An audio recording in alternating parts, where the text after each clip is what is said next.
성금요일에 오신 여러분 모두에게 우리 주님의 은혜와 사랑으로 가득하길 바랍니다. 우리가 성금요일을 영어로 굿 프라이데이라고 합니다. 지난 주일 예배 마치고 친교 시간 함께 친교를 하는데 저기 태권도 사범 형제 있잖아요. 미국에 잡을 잡으려 온 형제가 있는데 주일에 2시간을 운전해서 옵니다. 왕복 4시간을 운전해서 왔다가 합니다. 그 형제하고 이야기하는 가운데에 성금요에 대해서 성금요 예배 이렇게 말하다가 그게 무엇입니까? 이게 자연스레 대화 가운데 그러다 영어로는 굿 프라이데이라고 합니다. 이런 이야기 나눴습니다. 뭐 자세한 설명은 하지 않았는데 우리가 성금요 예배를 굿 프라이데이, 좋은 금요일, 좀 왜 굿 프라이데이라 했을까 생각을 하게 되었습니다. 사실 성금요일은 예수님께서 십자가에 못 박혀 돌아가신 그 고난의 날이잖아요. 근데 영어로는 굿 프라이데이예요. 이거 역설적으로 보면은 예수님께서는 고난과 십자가지만은 우리에게는 예수님의 십자가를 통하여서 무엇을 얻게 됩니까? 구원 얻게 되는 것이죠. 생명 얻게 되는 것이죠. 그러기에는 우리에게는 너무나도 은혜로운 날이요, 좋은 날입니다. 그래서 굿 프라이데이인 것이죠. 또 언어학자들은 이렇게 또 해석을 합니다. 굿 프라이데이를 예전에는 굿이나 갓 혼용해서 사용했다는 것이죠. 그래서 하나님의 금요일, God's Friday가 시간이 흘러가면서 Good Friday라고 이렇게 바뀌어졌다고 또 언어학자들은 또 이렇게 말하기도 합니다. 어쨌든 오늘 예수님께서 우리의 죄를 구원하시기 위해서 십자가로 돌아가신 구원의 날입니다. 오늘 예수님께서 성금요일 성경에 의하면은 예수님께서 오전 9시에 십자가에 달리셔서 오후 3시까지 6시간 동안 십자가에 달리십니다. 그 6시간 동안 십자가에 달리시는 가운데에 예수님께서 7마디를 하시죠. 그래서 십자가상의 7언이다. 또한 가상 7언이다 라고 이렇게 말합니다. 첫 번째 말씀은 누가복음 23장 34절로 예수님께서 이렇게 기도하시죠. 아버지, 저들을 사하여 주옵소서. 자기들이 하는 것을 알지 못함이니이다. 예수님은 십자가에 못 박혀 돌아가시면서 제일 먼저 용서의 기도를 하셨습니다. 예수님은 십자가에 못 박는 사람들에 대한 원망도 분노를 가지신 것이 아니라 예수님은 그들의 영혼을 생각하면서 불쌍히 여기셨다고 하는 것이죠. 지금 그들이 무엇을 하는지도 알지 못하고 있는 그들을 바라보면서 예수님께서는 고통 가운데 속에서도 기도하셨습니다. 아버지, 저들을 사하여 주옵소서. 저들은 누구일까요? 로마 군병들이겠죠. 예수님을 십자가형에 언도한 빌라도이겠죠. 그리고 예수님을 시기와 질투심으로 예수님을 십자가로 내몰았던 종교 지도자들, 그리고 호산나 외치면서 예수님을 모셔드렸으나 며칠 못 이어서 어리석게도 예수님을 십자가에 못 박으라고 외쳤던 그러한 무지한 백성들을 위한 용서의 기도였습니다. 그런가 하면은 단테는 신곡에서 이런 말을 합니다. 지옥의 가장 어두운 자리는 도덕적 위기의 순간에 중립을 지킨 자들을 위해 마련되었다. 무슨 말인가 하면 반대자와 핍박자만이 아니라 침묵을 지킨 방관자들 또한 심각한 죄라고 하는 것이죠. 나는 그 자리에 없었으니까, 나는 예수님 십자가 내몰지는 않았으니까이 아니라 방관자 또한 죄인이라고 하는 것이죠. 그러게 야고보 4장 17절 이렇게 말씀하고 있습니다. 선을 행할 줄 알고도 행하지 않으면 죄인이라. 적극적으로 예수님을 전후하고 예수님의 뜻에 있지 않는 모든 사람들도 다 그 안에 포함된다고 하는 것입니다. 예수님은 원수 사랑에 대해서 여러 차례 말씀하셨습니다. 내 원수를 사랑하라. 내 원수를 위해서 축복하며 기도하게 하셨습니다.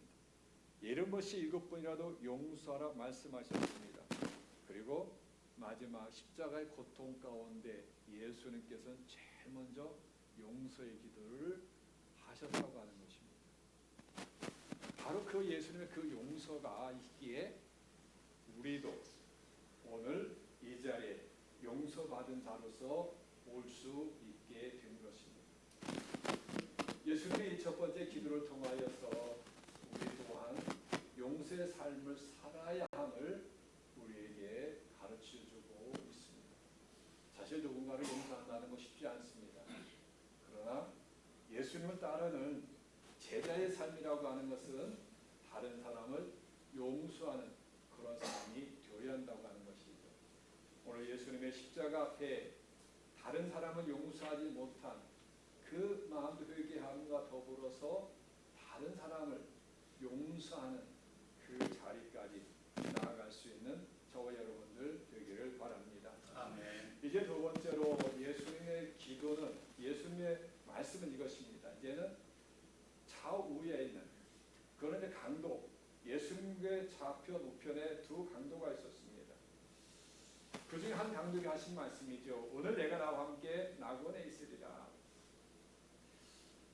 예수님께서 십자가에 달리셨을 때 양쪽에 두 강도가 있었는데 성경에 보면 이렇게 나와 있습니다. 한 강도는 예수님 비방하여서 이렇게 말합니다. 네가 그리스도가 아니냐? 네가 메시아라고 하는데 그렇다면은 어찌 너와 우리를 구원하? 네가 그리스도라면은 너도 스스로 구원하고 우리도 구원해달라고 이야기합니다. 그러나 이것은 정말 그 사람의 간절한 마음이 아니라 비방했다고 하는 것이죠. 조롱했다고 하는 것입니다. 그러자 다른 한편의 강도가 그 사람을 꾸짖습니다. 너는 하나님 두렵지 않느냐? 우리는 죄를 지었기에 이런 벌을 받아도 마땅하지만 이분은 잘못한 것이 하나도 없으시다. 현대인의 성경을 제가 말씀드렸습니다. 우리가 이런 벌을 받아도 우리는 싸지만 이분은 잘못한 것이 하나도 없다라고 이야기하면서 예수님을 바라보면서 예수여 당신의 나라가 임하실 때 저를 기억해 주옵소서라고 간구합니다. 그때 예수님께서 주신 말씀이 네가 오늘 지금 나와 함께 낙원에 있으리라 이렇게 말씀하셨던 것입니다. 성경에 마태복음에서는 강도라 나오고 누가복음에서는 행악자라고 나옵니다. 다른 사람에게서 빼앗고 심지어 행악자라고 하는 것은 살인까지 행한 그가 무도한 그러한 자였다고 하는 것이죠. 그런데 그가 마지막 죽음 앞에서 자신의 죄를 깨닫고 뉘우친 것입니다. 마태복음 27장 44절을 보면 함께 십자가에 못 박힌 강도들도 이와 같이 욕하더라. 마태복음 27장에 보면은 처음에는 두 강도 다 예수님을 욕하고 비방한 것으로 나와 있습니다. 그런데 십자가에 달리는 그 시간이 흘러가면서 한편의 강도는 깨달았다고 하는 것입니다. 예수님께서 첫 번째 기도 가운데 아버지여 저들의 죄를 사하여 주옵소서라고 기도하는 그 기도를 들었을 것입니다. 그리고 예수님의 그 모습 가운데에 이 한 강도는 예수님이 진짜 메시아라고 하는 것을 깨닫게 됐다는 것입니다. 그래서 예수님 당신의 나라가 임할 때에 나를 기억해달라 이렇게 간구하였던 것입니다. 이 한 강도를 통하여서 영적인 귀와 영적인 눈이 뜨이는 은혜가 우리에게 있어야 될 것입니다. 안타깝게도 그 순간까지 끝까지 영적 눈과 귀가 가려워졌던 사람들은 율법을 잘한다는 율법학자들, 바리새인들, 서기관들, 대제사장들, 제사장들, 종교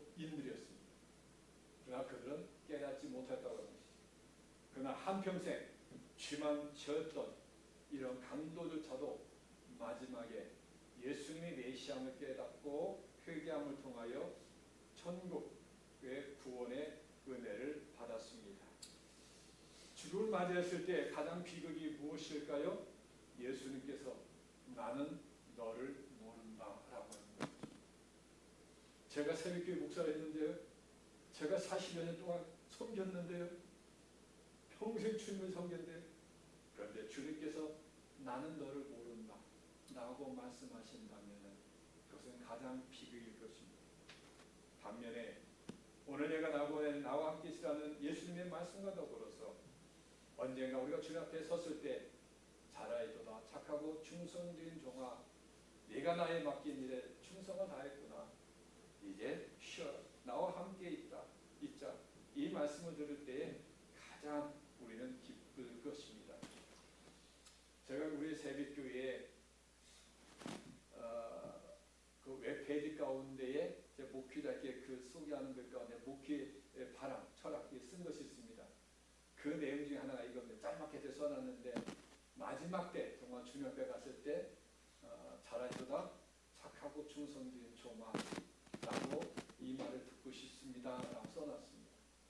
마지막에 정말 우리 주님께서 그 은혜를 우리의 수고를 또 우리를 알아주시는 그것이 가장 큰 은혜일 것입니다. 그런데 바로 이 강도는 그의 평상의 삶은 죄를 범한 삶이었지만 회개함을 통하여서 구원의 은혜를 받았다고 하는 것입니다. 이제 세 번째 예수님께서 말씀하신 것은 이제 예수님 앞에 십자가 가까이 있어 눈물 흘리며 예수님을 안타까이 바라보고 있는 어머니를 향하여 시선을 돌렸습니다. 처음에 예수님의 시선은 예수님에게 조롱하며 욕하며 십자가에 못 박혔던 사람들을 향하였던 예수님의 시선. 두 번째 시선은 한 강도를 향했고 이제 세 번째 시선은 어머니를 향하여서 시선을 향하였다고 하는 것이죠. 슬피 우는 어머니에게 예수님 말씀하십니다. 어머니 여자여 보소서 아들입니다. 이 말씀은 나를 보세요 아들입니다가 아니라 지금 예수님의 어머니 마리아 옆에 사랑하는 사도 제자 요한이 지금 같이 있는 겁니다. 그때 요한을 향하여 말하면서 어머니 보소서 저 요한이 이제 당신의 아들로서 당신을 섬기게 될 것입니다. 그러면서 어머니를 위로하는 말씀을 하셨다고 하는 것이죠. 그리고 요한에게는 보라 내 어머니라 라고 어머니 마리아를 부탁하였습니다. 요한복음 19장 27절에 보면은 그때부터 그 제자가 자기 집에 모시니라 라고 기록됐습니다. 그때부터 예수님의 말씀을 들은 요한이 예수님의 어머니 마리아를 자기 집에 모시고 가서 평생 동안 모셨다고 하는 것이죠. 터키 에베소에 가면은 마리아의 집이라고 되어 있는 곳이 있습니다. 그리고 요한 기념의 집도 교회도 있습니다. 어쨌든 예수님은 세 번째 말씀으로 어머니를 향한 효를 하셨다고 하는 것이죠. 기독교 신앙은 부모 긍정의 신앙입니다. 처음 기독교가 한국에 들어왔을 때에 많은 핍박을 받았습니다. 그 중에 하나가 기독교는 불효의 종교다라고 여겼습니다.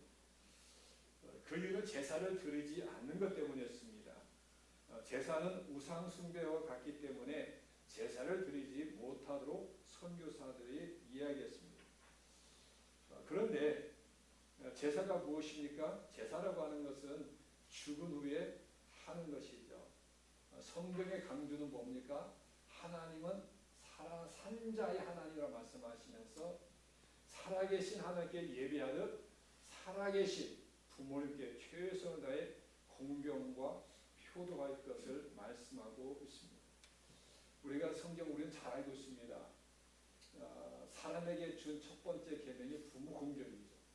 에베소서에도 가장 첫째 되고 약속 있는 계명이 부모를 공경하는 것이라고 말씀하고 있습니다. 그러나 기독교는 그 어떤 종교보다도 효를 가장 강조하는 것이 기독교라고 하는 종교라고 하는 것이죠. 부모님이 살아계실 때에 우리는 효도를 잘해야 될 것입니다. 우리 효라고 하는 것은 효심이 있고요, 효행이 있고요, 효덕이 있습니다. 효심은 마음으로 효를 하는 것입니다. 존경하고 공경하고 진심으로 사랑하는 것, 마음으로 효를 다하는 것, 효심. 그런데 효심이 효행으로 옮겨져서 마음으로만 부모를 존경하고 사랑하고 공경하는 것이 아니라 우리는 행동으로 부모님을 효를 해야 됩니다. 부모님께 안부를 전하고요, 부모님을 찾아뵙고요, 부모님을 봉양하고요, 또 연로하신 경우는 부모님을 또 돌봐드리고요. 우리의 행동을 통하여서 효행을 하는 것입니다. 그리고 효덕이 있습니다. 효덕. 효를 통하여서 인격적 덕을 쌓아가는 것입니다. 나의 효를 행하는 그 삶을 통하여서 다른 사람에게 저 가정은 어느 부모님의 자녀야? 라고 하는 그 말을 통해서 부모님을 명예롭게 하는 것입니다. 효덕, 인격을 쌓아가는 것이 또한 효의 하나인 것입니다. 효는 마음에서 시작해서 행동으로 나타나고 결국 인격의 열매로 맺어지는 것입니다. 그런데 우리 예수님께서 마지막 십자가를 지시면서 그 효를 다하시는 그런 모습을 우리에게 보여주었다고 하는 것입니다. 이제 네 번째는 지금까지는 사람을 향하는 것이었습니다. 네 번째, 하나님을 향하여 부르짖습니다. 엘리니 라마 사박다니 나의 하나님 어찌하여 나를 버리셨나이까. 하나님 앞에 버림받음의 그 영적인 고통에 부르짖음을 하고 있다고 하는 것입니다. 나의 하나님 어찌하여 나를 버리셨나이까. 여기서는 하나님을 아버지로 부르지도 못해요. 그저 나의 하나님 객관적으로 부릅니다. 하나님, 내가 버림받은 고통 가운데 있습니다라고 하는 그 고통에 부르짖음이었다고 하는 것이죠. 이 부르짖음 할 때가 제9시인데 성경에 보면은 제6시로부터 온 땅의 어둠이 임하여 제9시까지 계속하더니 즉 낮 12시부터 오후 3시까지는 온 세상이 어두워졌다고 기록되어 있습니다. 창조되기 전 세상은 흑암의 세상이었습니다. 그때 하나님께서 세상을 창조하실 때 제일 처음 창조하신 게 빛이었습니다. 세상에 빛이 있으라 빛을 창조하셨습니다. 요한복음 1장에 예수님을 세상의 참빛이라 하셨습니다. 그리고 예수님께서 세상의 참빛으로 오셨다고 해서 증언하고 있습니다. 그런데 그 세상의 빛을 잃었다고 하는 것이죠. 다시 흑암으로 덮여졌습니다. 이는 하나님의 고통과 슬픔을 상징적으로 보여주는 것입니다. 예수님께서 버림받음의 그 고통은 하나님께서는 사랑하는 아들을 버려야 하는 고통이 있었고요. 예수님은 아들로서 버림받음을 당하는 그런 고통이 있었다고 하는 것이죠. 그것이 어둠으로 상징적으로 보여주신 것입니다. 버림받음의 고통은 우리가 받아야 할 고통입니다. 그런데 예수님께서 우리를 대신하여 버림받음의 고통을 당하셨다고 하는 것입니다. 예수님은 하나님께 버림받는 고통을 겪기 전에 사람들로부터 버림받는 고통을 겪으셨습니다. 종교 지도자들로부터, 군중들로부터, 제자들로부터도 버림받으셨습니다. 그리고 예수님은 홀로 십자가의 길을 걸어가셨습니다.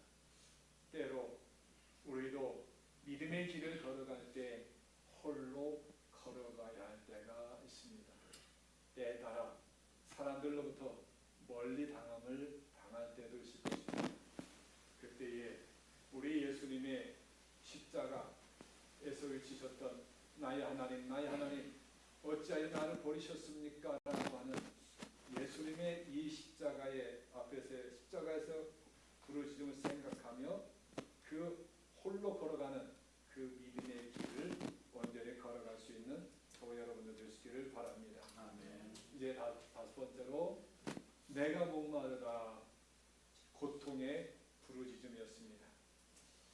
요한복음 4장에 보면 예수께서 말씀하십니다. 내가 주는 물을 마시는 자는 영원히 목마르지 아니하리니 내가 주는 물은 그 속에서 영생하도록 솟아나는 샘물이 되어. 우리 예수님께서 생명수가 되시는 예수님께서 물과 피를 다 쏟으시고 오히려 예수께서 내가 목마르다 고통 가운데 부르짖으셨다고 하는 것입니다. 우리의 목마름을 해결하시기 위해서 예수님께서 스스로 목마름을 당하신 것입니다. 그러나 예수님의 이 절규에는 단순한 고통만이 아니라 우리의 영혼을 향한 갈망 또한 담겨 있음을 볼 수 있어야 합니다. 예수님께서 내가 목마르다 외치셨던 이 말씀 가운데는 또 이렇게까지 생각할 수가 있습니다. 너의 사랑에 내가 목마르다. 우리를 위해서 생명까지 내어주신 우리 예수님께서 우리에게 너의 사랑에 내가 목마르구나. 용서의 기도를 하셨던 예수님께서 우리의 회개에 또한 목말라 하시기도 하셨습니다. 우리가 주님 앞으로 온전히 돌아서기를 갈망하신다는 것입니다. 또한 우리의 섬김과 헌신에 목말라 하시기도 하실 것입니다. 우리에게 달란트를 주셨습니다. 누군가에는 2달란트를, 누군가에게는 5달란트의 은혜를 주셨습니다. 주님께서는 우리에게 내가 너에게 준 것 나를 위해서 좀 사용하지 않겠니? 세상의 구원을 위해서 다른 사람을 사용하지 않겠니? 예수님께서 목말라 하신다고 하는 것이죠. 주님을 향한 믿음과 사랑, 회개와 섬김과 헌신을 통해 예수님의 갈증을 해결해 드릴 수 있는 저와 여러분들 되시기를 바랍니다. 아멘. 이제 6번째입니다. 우리 주님 말씀하십니다. 다 이루었다. 다 이루었다. 예수님께서 이 땅에 오셔서 하시고자 하는 것, 예수님의 뜻이 아니라 아버지의 뜻을 이루게 오셨던 예수님. 주기도문에서도 아버지의 뜻이 하늘에서 이루어진 것처럼 이 땅에서도 이루어지고 원하나이다라고 기도를 가르쳐 주시던 예수님께서 다 이루었다 말씀하시고 기도하신 것입니다. 이것은 예수님께서 생명을 내놓으심으로 구원을 완성하셨다고 하는 것이죠. 다른 사람들을 사랑하시 끝까지 사랑하시면서 완성하신 것입니다. 하나님과 우리 사이에 막힌 담을 허물고 화목의 제물로서 완성하여 주신 것입니다. 그리고 사명을 이루심으로 완성하신 것입니다. 우리도 주님 앞에 섰을 때에 하나님 부족하고 연약하지만 내게 주어진 사명 최선을 향하여 감당하려고 노력했습니다. 하나님 이제 되었습니다. 하나님 하고 주님 앞에 하나님 앞에 이런 기도를 드릴 수 있는 저와 여러분들이 되었으면 좋겠습니다. 네, 마지막입니다. 7번째. 아버지 내 영혼을 아버지 손에 부탁하나이다. 하나님의 손은 어떤 손이십니까? 세상 모든 우주 만물을 만드신 창조의 손입니다.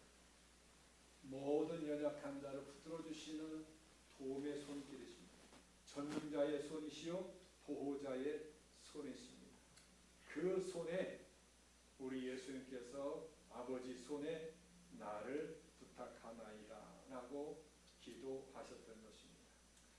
예수님의 이 기도는 우리에게도 본이 되고 또 우리에게도 하나님께 그러한 기도를 드릴 수 있는 그 길을 열어주셨습니다. 우리도 언젠가 이 세상을 떠날 때 하나님 내 영혼을 아버지 손에 부탁하나이다 라고 하는 이 기도를 드릴 수 있도록 예수님께서 먼저 이 길을 걸으셨다고 하는 것이죠. 오늘 우리는 이렇게 고백할 수 있기를 바랍니다. 우리가 죽을 때만이 기도하는 것이 아니라 하나님 제 삶을 하나님 손에 맡깁니다. 하나님 나의 미래를 하나님께 맡깁니다. 나의 가정을, 나의 자녀를, 우리의 부모를, 형제를, 우리 교회를 하나님의 손에 맡깁니다. 그리고 내가 이 세상을 떠나게 될 때는 하나님 나의 영혼을 아버지 손에 부탁하나이다. 이 기도가 저와 여러분들의 기도가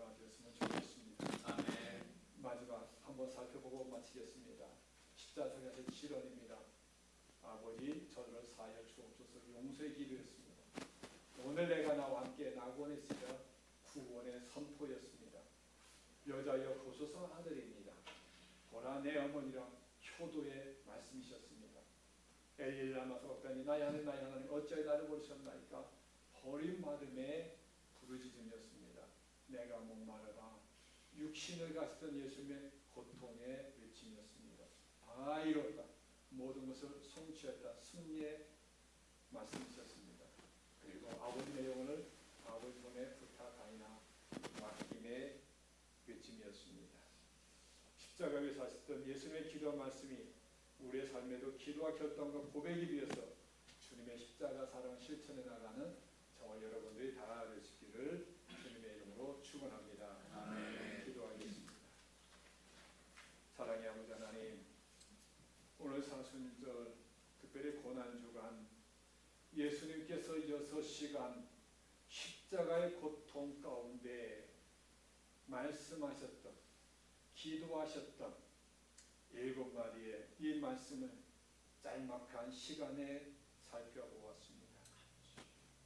저들의 죄를 용서해달라고 기도하시며 네가 오늘 나와 함께 낙원에 있으라 말씀하시고 여자여 보소서 아들이니다 말씀하시고 엘리야마 사박단이 나의 하나님 나의 여자를 버리셨나이까 외치셨던 그 부르짖음과 내가 목마르다 다 이루었다. 아버지 내 영혼을 아버지 손에 내 영혼을 부탁하나이다. 기도하시던 그 예수님의 기도가 우리의 기도가 되고 고백이 되어서 주님의 발자취를 쫓아가는 작은 예수와 같은 삶을 사는 저희들 되게 하여 주시옵소서. 아멘. 모든 것 주님의 은혜에 감사하며 예수님의 이름으로